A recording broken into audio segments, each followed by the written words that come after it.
আসসালামু আলাইকুম ওয়া রাহমাতুল্লাহি তাআলা ওয়া বারাকাতুহু। বিসমিল্লাহির রহমানির রহিম। আলহামদুলিল্লাহি ওয়াস সালাতু ওয়াস সালামু আলাইকা রাসূলুল্লাহ।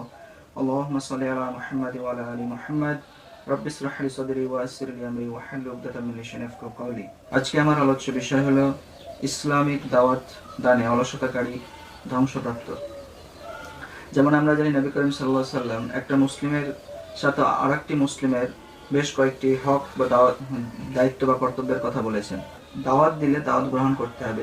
তো ইসলামিক আমরা অনেকেই ইসলাম নিজে প্র্যাকটিস করি, ইসলামটা মেনে চলি, কিন্তু অপর কাউকে আমরা দাওয়াত দেই না এবং এটাকে গুরুত্বপূর্ণ মনে করি না।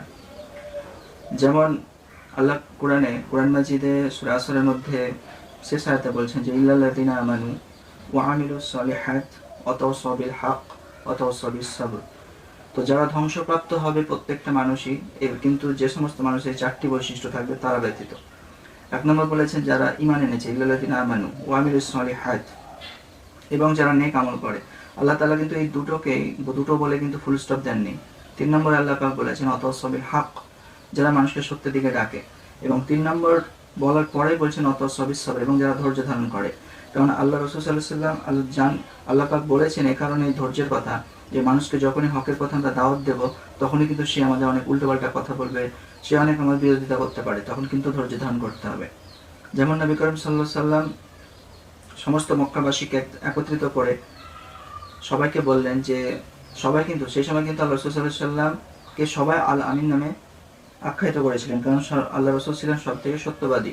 তাহলে যে রাসূল সাল্লাল্লাহু আলাইহি ওয়াসাল্লামকে তার চাচা বললেন তুমি হচ্ছে শ্রেষ্ঠ, সেই নবী মুহাম্মদ সাল্লাল্লাহু আলাইহি ওয়াসাল্লাম যখন বললেন যে কুলু লা ইলাহা ইল্লাল্লাহ তুফলিহুন, আপনারা সবাই বলুন যে লা ইলাহা ওই আল্লাহ এক, তিনি ছাড়া কোনো মাবুদ নেই, তখনই তার চাচা তার বিরোধিতা করলেন যে আমার ভাইপোর মাথা খারাপ হয়ে গেছে। তাহলে এখানে তো আল্লাহ রাসূল সাল্লাল্লাহু আলাইহি ওয়াসাল্লাম দাওয়াত দেওয়ার পরে তিনি তো সহ্য করেননি এমনটা নয়। এই জন্য আল্লাহ পাক ওয়াতাওয়াসাউ বিল হক ওয়াতাওয়াসাউ বিস সাবর, সত্যের দিকে ডাকো এবং ধৈর্য ধারণ করো, সত্য কথা বলতে গেলে আমার কথা শুনতে হবে। এখন কথা হলো আমরা যদি দাওয়াত না দিই, তাহলে আমি দাওয়াত দিতে যদি আমি অলসতা করতে হবে কি হতে, এটাকে আমি ধ্বংসপ্রাপ্ত কেন? আল্লাহ নবী সাল্লাল্লাহু আলাইহি ওয়াসাল্লাম এক সাহাবী নুমান ইবনে বাশির রাদিয়াল্লাহু আনহু তিনি বলেন রাসূল সাল্লাল্লাহু আলাইহি ওয়াসাল্লাম বলেছেন যে ধরে নিলাম একটা কোনো স্টিমার বা জলজাহাজে গ্রাউন্ড ফ্লোরে এবং ফার্স্ট ফ্লোর, গ্রাউন্ড ফ্লোরের নিচে মানুষের তাদের কাছে কিন্তু কোনো পানি ব্যবহার তারা করে না। দ্বিতীয় ফ্লোরে ওখানে পানি থাকে, ফার্স্ট ফ্লোরে পানি থাকে। তো গ্রাউন্ড ফ্লোরের লোকেরা ফার্স্ট ফ্লোরে এসে পানি নিতে আসে। তো যখন গ্রাউন্ড ফ্লোরের লোকেরা ফার্স্ট ফ্লোরে এসে পানি ইউজ করে, তখন ফার্স্ট ফ্লোরের মানুষেরা বিরক্তি হতো এবং এটাকে তারা ঘৃণা চোখে দেখতো। তো নিচের গ্রাউন্ড ফ্লোরের একটা মানুষ যদি মনে করে যে আমরা ওপর যাচ্ছি বলে সবার বিরক্তি বোধ হচ্ছে, তো আমরা তো এই ফ্লোরের একটু যদি আমরা ফুটো করে দিই তাহলে তো আমরা পানি পাবো, কারণ আমরা সমুদ্র বা নদীর মধ্যে তো আছি।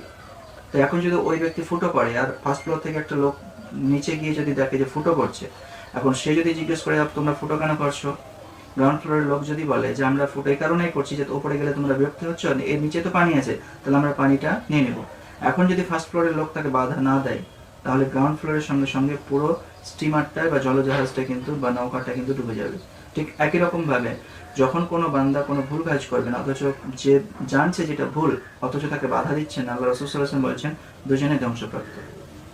যেমন একটা ঘটনা হযরত জাবির রাদিয়াল্লাহু আনহু বলেন যে একদা রাসূল সাল্লাল্লাহু আলাইহি ওয়াসাল্লাম বলেছেন একদা আল্লাহ পাক জিবরাইল আলাইহিস সালামকে বললেন যে অমুক অমুক অমুক শহরটা উল্টে দাও, কারণ সেখানে পাপ অতিরিক্ত বেড়ে গেছে।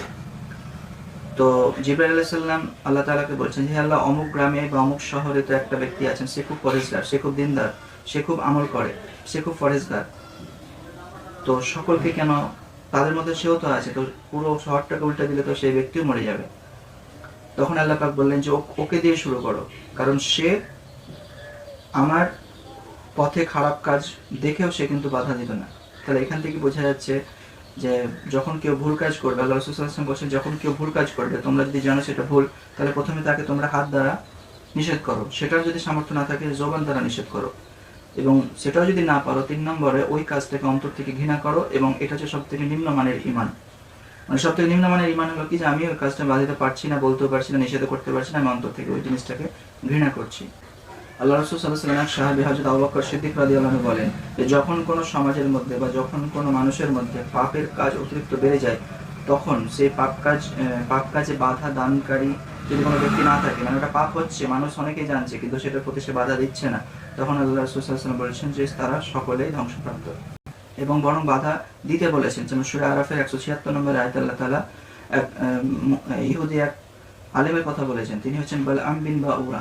তিনি অনেক কিছু ইসলামিক জানতেন, তিনি অনেক কিছু তাওরাতের জ্ঞান ছিল এবং অনেক পরেজগার ছিলেন, কিন্তু পয়সার বিনিময়ে তিনি মানুষকে হক কথা বলতেন না। কারণ তখন যারা বাদশা ছিল তাদের পয়সা খেয়ে সে কিন্তু তাওরাতের কথাকে বাণীকে ঠিকভাবে পৌঁছাতো না। আল্লাহ তাআলা বলছেন যারা পৌঁছাবে না তারা হচ্ছে বালআম বিন বাউরা, অর্থাৎ কুকুরের মতো, কুকুরের ন্যায়। আল্লাহ তাআলা প্রত্যেককে যতটুকু আমরা জানবো অপরকে জানানোর তৌফিক আল্লাহ আমাদের সকলকে দান করুক। ওয়া মা আলাইনা ইল্লাল বালাগ। আসসালামু আলাইকুম ওয়া রাহমাতুল্লাহি ওয়া বারাকাতুহু।